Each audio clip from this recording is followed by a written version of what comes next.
Good evening दोस्तों, सभी शिक्षकों को नमस्कार। आज हम फिर बेसिक कोर्स 5 में निष्ठा प्रशिक्षण के मॉड्यूल 11 के भाषा शिक्षण शास्त्र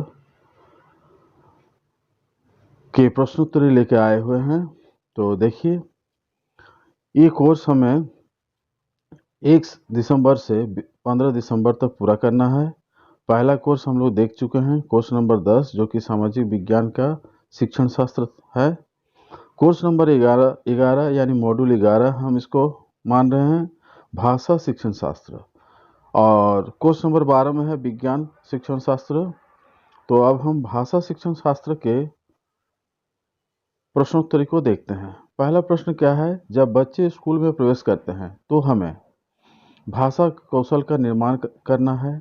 वाक्य और कहानियाँ पढ़ने के लिए उन्हें पढ़ाना शुरू करना है। तीसरा, उन्हें वर्णमाला के अक्षर पढ़ाना शुरू करना है। चौथा, मौखिकरण साधनों के माध्यम से भाषा के साथ परिचित कराना है। तो सोचिए, इसमें हम इसका क्या उत्तर हो सकता है? आपको कौन सा उत्तर सही लग रहा है? ज़रा हम लोग सोच सकते हैं। जब बच्चे स्कूल में प्रवेश करते हैं तो मौखिकरण साधनों जो अंतिम विकल्प है उसे सही माना जा सकता है या यही सही है। तो देखते हैं इसका उत्तर। जी हाँ, यही सही है। अगला प्रश्न देखते हैं, निम्नलिखित में से कौन सा कथन सही है? देखिए, मातृभाषा दूसरी भाषा की शिक्षा में हस्तक्षेप करती है। यह कथन 1 और कथन 2 सत्य है, इस तरह से दिया हुआ है। लेकिन हमें यहाँ देख रहे हैं एरो मार्क है, तो इस एरो मार्क के अंदर जाके हमें और देखना है। यहाँ जैसे एरो मार्क हम लोग देख रहे हैं, तो इसके अंदर देखना है कि ये प्रश्न पूरा क्या है, विकल्प में क्या क्या दिया हुआ है, उसको हम लोग देखते हैं। देखिए, विकल्प ये है कि 1 नंबर विकल्प है, मातृभाषा दूसरी भाषा की शिक्षा में हस्तक्षेप करती है। दूसरा है, दूसरी भाषा सीखने में मातृभाषा न तो समर्थन करती है और न ही हस्तक्षेप करती है। तीसरा, मातृभाषा दूसरी भाषा सीखने के लिए एक संसाधन है। चौथा, मातृभाषा दूसरी भाषा सीखने का समर्थन करती है। तो इसमें से हमें कोई 2 कथन को सही मानना है। तो देखिए, 1 2 या फिर 2 3 या फिर 3 4, इस तरह से, या फिर 2, कौन सा कथन सही है हमें देखना है। तो देखिए, यहाँ कथन 3 और 4 सही लग रहा है। मातृभाषा दूसरी भाषा सीखने के लिए एक संसाधन है। चौथा है, मातृभाषा दूसरी भाषा सीखने का समर्थन करती है। तो देखते हैं इसका उत्तर अगला पृष्ठ पर।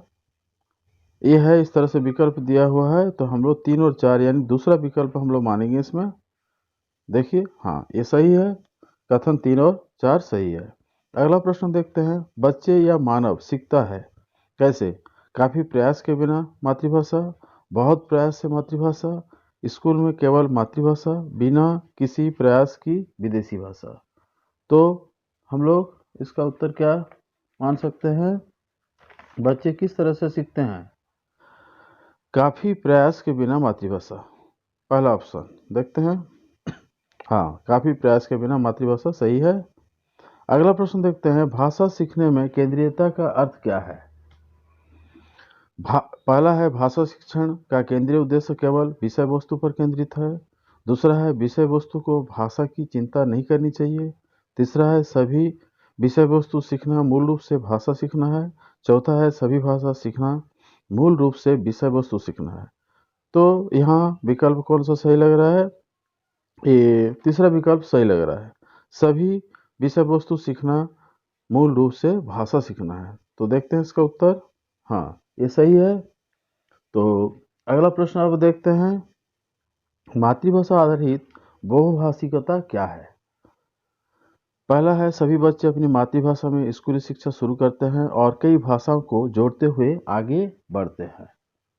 दूसरा है, सभी बच्चे सीखने के प्रारंभिक वर्षों के दौरान अधिक से अधिक भाषाएं सीखते हैं। तीसरा है, सभी बच्चे राजभाषा के माध्यम से सीखते हैं। चौथा है, स्कूल में सभी बच्चे केवल एक ही भाषा और अंग्रेजी सीखते हैं। तो ये विकल्प में कौन सा मानेंगे? सभी बच्चे अपनी मातृभाषा में स्कूली शिक्षा, पहला वाला जो विकल्प है, इसे हमें सही लग रहा है। तो देखा जाए इसका उत्तर सभी बच्चे अपनी मातृभाषा में स्कूली शिक्षा शुरू करते हैं, पहला विकल्प। हाँ, सभी बच्चे अपनी मातृभाषा में स्कूली शिक्षा शुरू करते हैं। देखिए इसमें क्वेश्चन आगे पीछे हो गया है, तो आप लोग देखिए इसमें प्रश्न क्या था, हमारे पास जो प्रश्न था उसको देखिए और इसके साथ मिलान कीजिए। देखिए यहाँ पहला ऑप्शन में है सभी बच्चे अपनी मातृभाषा में स्कूली शिक्षा शुरू करते हैं, और इसमें क्या है, सभी बच्चे अपनी मातृभाषा दूसरा विकल्प में है। तो इसका मतलब जो पहला ऑप्शन था, इस प्रश्न के आधार पर जो पहला ऑप्शन है यही सही होगा। तो आप लोग इसको जान लीजिए, ये थोड़ा अलग हो गया है। अगला प्रश्न देखते हैं। भाषा सीखने की रणनीति के रूप में बहुभाषिकता का क्या अर्थ है? पहला है कक्षा में शिक्षण अधिगम के लिए बच्चों की भाषा का उपयोग करना। दूसरा है त्रिभाषा सूत्र को लागू करना। तीसरा है माध्यम और आकलन के रूप में एक ही भाषा में विषय वस्तु सीखना। अंतिम है कई भाषाओं को सीखना, सिखाना और शिक्षण। तो इसमें कक्षा में शिक्षण अधिगम के लिए पहला जो विकल्प है, बच्चों की भाषा का उपयोग करना, पहला विकल्प सही है। देखिए उत्तर इसका, हाँ, पहला विकल्प सही है। अगला प्रश्न देखते हैं। निम्नलिखित में से कौन सा पढ़ने के समय करने का कार्य है? पहला है कक्षा को 4 या 2 के समूह में विभाजित करना और पाठ को बारी बारी से पढ़वाना। शिक्षक बच्चों को समझ के साथ पाठ को डिकोड यानी व्याख्या करने को कहना, पहला। दूसरा है शिक्षक का घर से पाठ पढ़कर आना और कक्षा में उसी को पढ़ाना।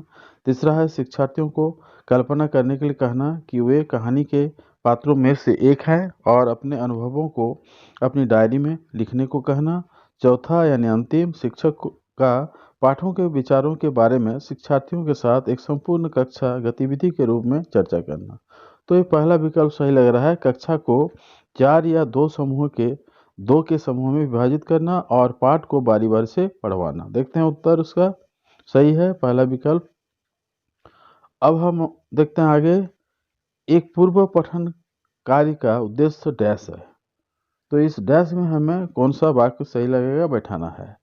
पहला है पाठ के विचारों के साथ सीखने वाले के पिछले अनुभव और ज्ञान को जोड़ना। दूसरा है शिक्षार्थियों से उनके पिछले ज्ञान के बारे में बात करना। तीसरा कठिन शब्दों को खोजने के लिए शिक्षार्थियों को स्वयं पढ़ने के लिए कहना। और अंतिम है पाठ के लेखक और पढ़े जाने वाले नए शब्दों के बारे में बात करके नए पाठ की शुरुआत करना। तो ये हमें लग रहा है पहला होना चाहिए, पाठ के विचारों के साथ सीखने वाले के पिछले अनुभव और ज्ञान को जोड़ना। देखते हैं इसका उत्तर, जी हाँ, ये भी सही है। तो अब हम अगला चलते हैं, अगला प्रश्न देखते हैं। पढ़ना अर्थ गढ़ना, इस कथन से क्या अभिप्राय है? पढ़ना पाठ के वर्णमाला और शब्दों के अक्षरों का डिकोडिंग है। पढ़ना शिक्षार्थी को विषय वस्तु के साथ विभिन्न अर्थ जोड़ने के लिए प्रोत्साहित करना। पढ़ना पाठ के विचारों को समझना है। और अंतिम क्या है, पढ़ना ध्वनि समूह शब्दों और वाक्यों को सीखने से शुरू होता है। तो ये तीसरा विकल्प सही लग रहा है, पढ़ना पाठ के विचारों को समझना है। तो देखते हैं उसका उत्तर, हाँ, ये भी सही है। अगला देखते हैं। देखिए वर्तमान भाषा सीखने के नजरिए से निम्न में से कौन सा सच है? यहाँ देखिए 2 कथन दिया हुआ है। कथन 1 में क्या है, सुनना, बोलना, पढ़ना, लिखना, ध्यान देना और सोचना एक साथ विकसित होना। दूसरा विकल्प में क्या है, सुनना, बोलना, पढ़ना, लिखना, ध्यान देना और सोचना एक रैखिक तरीके से विकसित होता है। तो इस तरह से और भी कथन है, आगे देखते हैं हम लोग। देखिए यहाँ 4 कथन है। तीसरा में है लिखने से पहले सुनना, बोलना और पढ़ना विकसित होता है। चौथा में है लेखन एक भाषा सीखने में शिक्षार्थियों द्वारा विकसित किया जाने वाला अंतिम कौशल है। तो ये 4 में से कौन सा सही होगा? वर्तमान भाषा सीखने के नज़रिए से हमें कौन सा बात सही लग रहा है? यहाँ पहला बात सही लग रहा है, पहले बच्चा सुनता है, बोलता है, पढ़ता है, लिखता है, ध्यान देना और सोचना एक साथ सारे विकसित होते रहते हैं। तो पहला कथन सत्य है। देखते हैं, यहाँ देखिए विकल्प दिया है, 1 सत्य है, 2 सत्य है, 3 सत्य है, 3 सत्य है, 2 सत्य है, 4 सत्य है। तो देखते हैं कौन सा सत्य है। हाँ, 1 सत्य है, मतलब सुनना, बोलना, पढ़ना, लिखना, ध्यान देना, ये सारे चीज़ एक साथ विकसित होते हैं। यहाँ जो पहला लाइन है 1 नंबर वही सही है। अब देखिए हम लोग पूरा प्रश्न का हल कर चुके हैं। 10 क्वेश्चन था, 10 उत्तर दे दिए हैं। अब हम सबमिट करते हैं और देखते हैं उत्तर कितना नंबर प्राप्त होता है। देखिए यहाँ पूरा 10 में 10 मिला है, यानी सारे प्रश्नों का उत्तर सही है। तो शिक्षकों, आप अपने सुविधा के हिसाब से इसे अपने प्रयोग में ला सकते हैं। इसके विचारों को हमें जानना है और उसके हिसाब से इसके उत्तर को सही या गलत करके हमें इस परीक्षा से उत्तीर्ण होना है। तो ठीक है, आज यही समाप्त करते हैं। फिर मिलेंगे मॉड्यूल 12 के साथ। तब तक आप इसको तैयार करें। धन्यवाद।